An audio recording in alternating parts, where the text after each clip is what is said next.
کئی روایات آتی ہیں، امام بیہقی اور امام مقری حضرت قاسم بن مخیمرہ سے روایت کرتے ہیں، آپ نے فرمایا کہ اس کا وبال بھی تم پر نظر آئے گا۔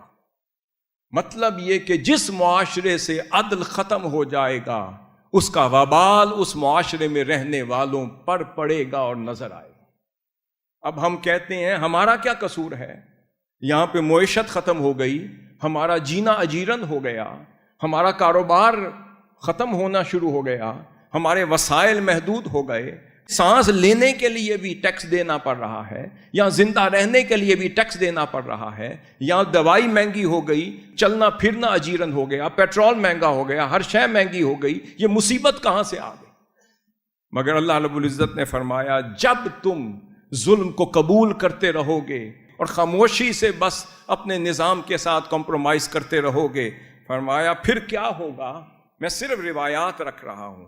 فرمایا انما زمانکم سلطانکم، بے شک تمہارے زمانے کے حالات کا دار و مدار تمہارے حکمرانوں پر ہوگا۔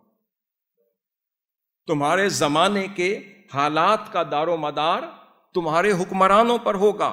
فَإِذَا صَلَحَ سُلْطَانُكُمْ صَلَحَ زَمَانُكُمْ، اگر تمہارے حکمران نیک صالح ہوں گے تو تمہارا زمانہ بھی حالات کے اعتبار سے اچھا ہوگا۔